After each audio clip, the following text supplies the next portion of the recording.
Welcome to Pinnacle online coaching classes. आपके साथ कर रही हूँ वो क्वेश्चंस जो आए हैं 8 अगस्त को। ठीक है, पहला क्वेश्चन था हमारा, what is the filament of a bulb made up of. ये बहुत ही सिंपल सा क्वेश्चन है और ये बना हुआ है टंगस्टन से। आपसे ये भी पूछा जा सकता है, आप फ्यूचर के लिए याद रखना कि बल्ब जो है वो किसने दिया था। बल्ब दिया है थॉमस अल्वा एडिसन ने, जरूर आपने इनका नाम सुना होगा। और ये इसलिए भी इंपॉर्टेंट है क्योंकि जब ये बल्ब की खोज कर रहे थे, बल्ब का आविष्कार इन्होंने जब किया, तो इनको कोई ऐसा सब्सटेंस चाहिए था जिसका बहुत हाई मेल्टिंग पॉइंट हो, जो इतनी ज्यादा इलेक्ट्रिसिटी को बर्दाश्त कर सके और उसके बाद भी मेल्ट ना हो।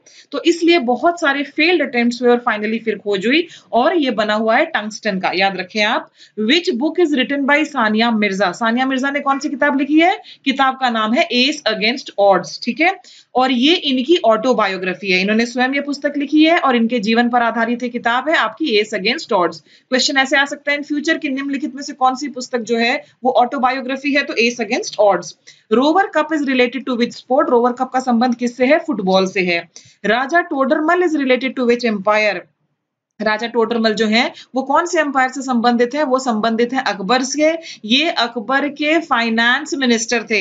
इन फ्यूचर जो आपके एग्जाम्स होंगे उनमें पूछा जा सकता है कि बताइए अकबर का फाइनेंस मिनिस्टर कौन था? राजा टोडरमल। इन्होंने बहुत अच्छा रेवेन्यू सिस्टम दिया था जिसको हमने नाम दिया था टोडरमल का बंदोबस्त, और कुछ समय के लिए इन्होंने शेरशाह सूरी के साथ भी काम किया था। आगे देखते हैं, हु इन्वेंटेड डायनामाइट। डायनामाइट की खोज किसने की थी? अल्फ्रेड नोबेल ने। बहुत जाने माने व्यक्ति और इन्हीं के नाम पर नोबेल पीस प्राइज दिए जाते हैं। नोबेल पीस प्राइज कितने विषयों में दिए जाते हैं, किसको दिया गया, ये सब आप याद करने की कोशिश करना। Trees which lose their leaves once in a year are. वो पेड़ जिनके पत्ते साल में एक बार जरूर झड़ते हैं उन्हें हम क्या कहते हैं? वो कहलाते हैं डेसिडियस ट्रीज। डेसिडियस ट्रीज में देखिए, एक प्रकार का पेड़ आपका एवरग्रीन होता है जो सदा हरा ही रहेगा, उसको हम एवरग्रीन कहेंगे। लेकिन जिनके पत्ते ये उन एरियाज में पाए जाएंगे जहां पर आपका साल में एक पीरियड ऐसा जरूर होगा जब पानी कम हो जाएगा। जब पानी कम हो जाएगा तो पेड़ अपने आप को कैसे अडेप्ट करेगा? उसके पत्ते झड़ जाएंगे। भारत में कहां कहां डेसिडियस ट्रीज पाए जाते हैं, डेसिडियस फॉरेस्ट में कौन कौन से पेड़ होते हैं, वो सब आप याद करें, ध्यान दें। अगला question, anaemia is the loss of. Anaemia is the loss of what? Anaemia is the loss of iron. Which of the following is not a vector quantity. Vector quantity जो आपके ऑप्शंस दिए गए थे उनमें से स्पीड नहीं थी। What is gain of electron cold. Chemistry का क्वेश्चन है ये, और गेन ऑफ इलेक्ट्रॉन कहलाता है रिडक्शन। लैन, एक क्वेश्चन आपके कंप्यूटर से पूछा जाता है। लैन स्टैंड्स फॉर, लैन की फुल फॉर्म क्या है? Local network area. New scheme of Indian railway, ये आपके करंट इवेंट से क्वेश्चंस पूछे जा रहे हैं। करंट इवेंट से जो क्वेश्चन पूछे जा रहे हैं और साइंस सेक्शन से जो क्वेश्चंस पूछे जा रहे हैं वो एक्सपेक्टेड से थोड़े ज्यादा हैं। तो new scheme of Indian railway कहलाती है विकल्प स्कीम।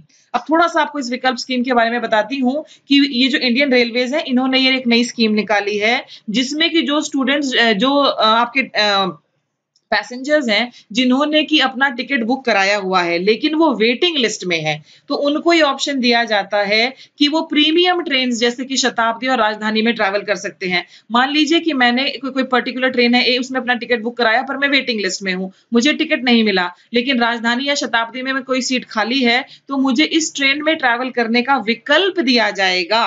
ठीक है, इसको हम विकल्प या ऑल्टरनेट ट्रेन अकोमोडेशन कहते हैं, ATAS। और मुझे कुछ एक्स्ट्रा पे ना कर कर इसमें मैं ट्रैवल कर सकती हूँ। इस तरह से ट्रेन की जो खाली सीट थी वो भी आपकी यूटिलाइज हो गई। Passengers who have booked tickets in other mail और express trains they can avail the option of travelling in premium trains to their booked destinations with no extra cost. और इसका उद्देश्य क्या है? कि यूटिलाइज की जाए जो खाली सीटें हैं। अगला question, ex officio president of the Indian parliament group कौन है? लोकसभा स्पीकर। पॉलिटी का क्वेश्चन है ये। आगे आपसे पूछा गया है कि 5 kingdom classification was given by. ये जितने भी आपके लिविंग ऑर्गेनिजम्स थे उनको 5 किंगडम्स में डिवाइड किया गया था और ये हुआ था 1969 में। किसने किया था? ये किया था R.H. विटेकर। इन्होंने मोनेरा, प्रोस्टेटा, फंगाई, प्लांटे और एनिमलिया इनमें डिवाइड किया था। हो सकता है आगे आपसे पूछा जाए कि ये 5 किंगडम क्लासिफिकेशन कौन से साल में हुई थी, या कितने किंगडम में क्लासिफाई किया था विटेकर ने, या फिर इनमें से कौन सा जो है एक किंगडम क्लासिफिकेशन का हिस्सा नहीं है। इस तरह के क्वेश्चन आपके चेंज हो सकते हैं, ध्यान देना। Bud grows from which part of the plant. Bud जो है वो प्लांट के किस हिस्से से ग्रो होती है, ये भी आपसे पूछा गया। और ऑप्शंस वैसे देखने से मैं इसका बेटर बता पाती, लेकिन फिर भी एक्सेल ऑफ अ लीफ, इसको हम प्रिज्यूम कर सकते हैं कि ये हमारा आंसर है। क्वेश्चन पॉलिटी से है, how many fundamental duties are there in the constitution of India. Bharat के संविधान में कितने, how many fundamental duties are there in the constitution of India. तो जो हमारी फंडामेंटल ड्यूटीज है वो टोटल 11 है। अगर आप कीनली नोट करें तो देखिए मॉर्निंग सेशन में क्या पूछा गया था, मॉर्निंग सेशन में आपसे पूछा गया था रिट्स कितनी है, और यहाँ पूछा गया है कि फंडामेंटल ड्यूटीज कितनी है। जरा रिलेट करने की कोशिश करें। मॉर्निंग सेशन में एक पुस्तक का नाम देकर आपसे पूछा गया था कि किसकी लिखी हुई है, वो हामिद अंसारी जी की पुस्तक थी, जो कि हमारे वाइस प्रेसिडेंट ऑफ इंडिया रहे। और यहाँ पर एक पुस्तक दी गई, एस अगेंस्ट ऑड्स। तो यहाँ पर देखिए जैसे पूछा गया है, who said back to the Vedas, Swami Dayanand Saraswati ji ने ये कहा है। इसी प्रकार से मॉर्निंग के सेशन में भी आपको Swaraj is my birth right and I shall have it, थोड़ा रिलेट करने की कोशिश करें, आप डेफिनेटली एक पकड़ पाएंगे कि किस प्रकार के क्वेश्चन पूछे जा रहे हैं। बुक्स से आपके काफी क्वेश्चन पूछे जा रहे हैं। तो पिनाकिल ने एक पब्लिकली एक वीडियो डाला है जो कि केवल बुक्स के ऊपर है, ठीक है।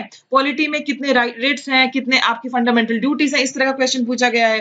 वापस आ जाते हैं फंडामेंटल ड्यूटीज पर। फंडामेंटल ड्यूटीज आर्टिकल 51A में है। ये ओरिजिनल कॉन्स्टिट्यूशन में नहीं थी, इनको बाद में ऐड किया गया था 42nd अमेंडमेंट एक्ट 1976 में, और स्वर्ण सिंह कमेटी के रिकमेंडेशन पर इनको ऐड किया गया था। ओरिजिनली ये 10 इन नंबर थी, लेकिन बाद में एक और ऐड की गई, तो अब ये कितनी है, अब हमारी 11 फंडामेंटल ड्यूटीज हैं।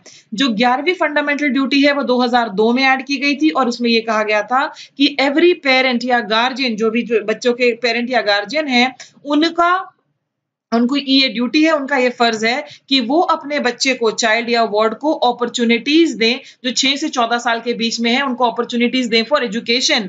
6 से 14 साल के बच्चों की फंडामेंटल ड्यूटी हुई राइट टू एजुकेशन, जिसके तहत वो सरकारी स्कूलों में फ्री एजुकेशन पाते हैं, ठीक है। और ये पेरेंट्स की ड्यूटी हुई, ठीक है। आप ध्यान रखना, क्वेश्चन पूछा जा सकता है। स्वर्ण सिंह कमेटी ने एक और रिकमेंडेशन दी थी, उन्होंने ये कहा था कि टैक्स पे करना, ये भी फंडामेंटल ड्यूटीज में आप इंक्लूड कर दीजिए, पर ये रिजेक्ट हो गया था। Next question, who said back to the Vedas, Vedas की ओर लौट चलो, वेदों की ओर लौट चलो, ये किसने कहा, ये कहा स्वामी दयानंद सरस्वती ने। और लास्ट क्वेश्चन है, what is part 4 of the Indian constitution. Part 1 में क्या है, पार्ट 2 में क्या है, पार्ट 3 में हमारी फंडामेंटल राइट्स हैं, पार्ट 4 में हमारे directive principles of state policy हैं, कि स्टेट को अपनी पॉलिसीज वगैरह बनाते समय किन चीजों का ध्यान रखना, चीज वगैरह है उनको बनाते समय किन चीजों का ध्यान रखना चाहिए, वो सारे का सारा है part 4 of the Indian constitution में। Thank you so much for watching. मैं उम्मीद करती हूँ कि आप पिनाकिल टीम को जिस प्रकार के क्वेश्चंस आए हैं उन्हें भेजते रहेंगे, ताकि हम एक एनालिसिस करके आपको दिखा सके। So all the best, thank you for watching, bye bye.